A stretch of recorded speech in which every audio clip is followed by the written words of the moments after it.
Welcome to the best of the past year in Muhlenberg Athletics, our 2021-22 awards.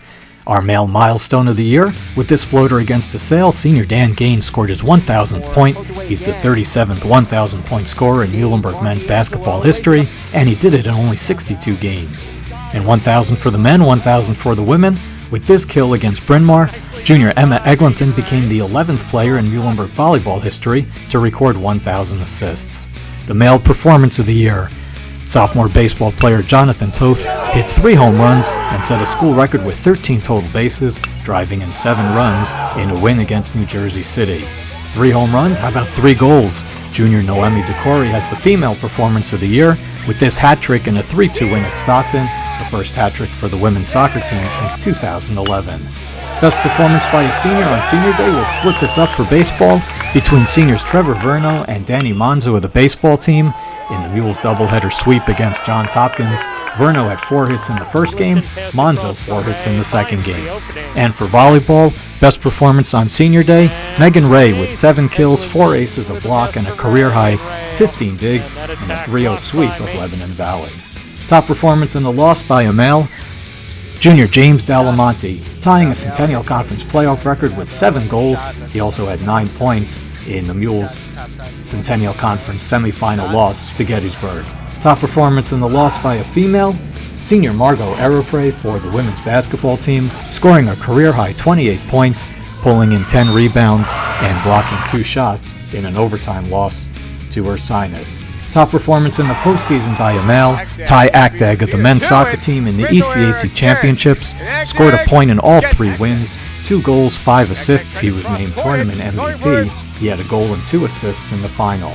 And top performance in the postseason by a female, senior Cora Bridgers had a win and 2 saves in the Mules 3 Centennial Conference playoff wins. She also threw 5 one-hit innings with 7 strikeouts against Cabrini in the NCAA tournament. The team win of the year for the men, men's basketball against Swarthmore, a 76-60 win against the 15th-ranked Garnet. The Mules shot 55% of the field and held Swarthmore to 32% shooting. And the female win of the year came in the last game of the year for the women's lacrosse team against McDaniel. The Mules needing a win and some help to make the playoffs. They didn't get the help, but they got the win, 19-14. For male rookie of the year, we have a tie. Sophomore Zach Greenberg was named to the All-Centennial Conference first team and All-Region third team. He was the lone constant on the offensive line for the Mules, the only Mules to start all 13 games on the offensive line all season. And he shares the award with sophomore Joey Lamparelli of the wrestling team. Lamparelli went 32-8, led the Mules in wins, major decisions with 6, pins with 10, and was an NCAA qualifier in his first collegiate season. And the female rookie of the year is sophomore Jillian Zack, who hit .325 with 6 home runs and 25 RBIs, earning all-region honors in her first season playing collegiate softball. And since our rookies of the year were all sophomores, how about freshmen of the year? The men's award will split between Jason Williams-Johnson, who averaged 10.5 points per game and led the Centennial Conference in 3-point field goal percentage, and Brandon Bowles, who was injured most of the season but came on strong late, going 10-3, qualifying for the NCAA Championships at 149 and winning a bout at the NCAA Championships.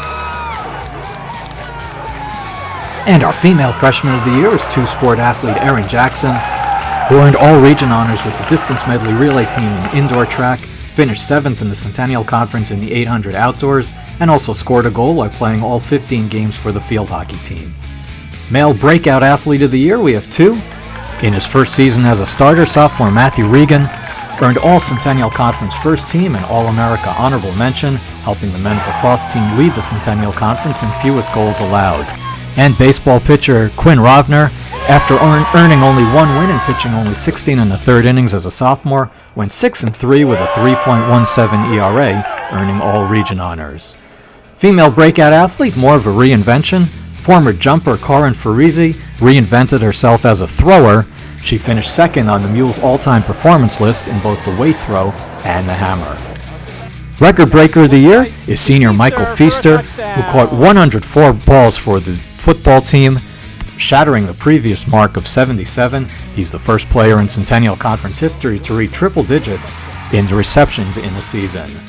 Our male scholar athlete of the year Maxwell Sieber, long stick midfielder for the men's lacrosse team, first team All-Centennial Conference, and honorable mention All-America, the Centennial Conference Scholar Athlete of the Year for men's lacrosse.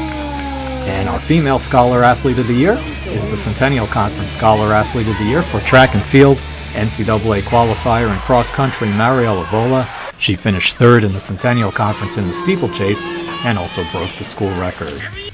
Our male Athlete of the Year, Michael Natkowski, the quarterback for the football team, finished fifth in Division III history with 144 touchdown passes, eighth in Division III history with 12,708 passing yards. He was two-time Centennial Conference Offensive Player of the Year. And our female Athlete of the Year, Abby Dalton. She set a school record by coming in 47th at the NCAA Cross Country Championships, and she was five-time All-Region in track and field, indoors in the DMR mile and 3,000, outdoors in the 5,000 and 1,500, where she earned a Centennial Conference silver medal.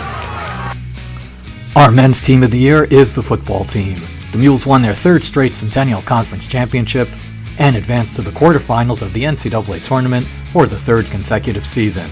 The Mules finished the year with a record of 11-2. They were ranked in the top 10 in both final Division III polls, and they took Mount Union to overtime in their final game of the season. And our women's team of the year is the softball team. The Mules won the Centennial Conference Championship, their first Centennial Conference Championship in 11 years. The Mules defeating McDaniel, Gettysburg, and Swarthmore in the Centennial Conference playoffs, and going on to the NCAA tournament, where they won one game against Cabrini. And that's it for the year. Those are the awards. Who will take home the awards for the 2022-23 year? We can't wait to find out. Have a great summer, and go Mules.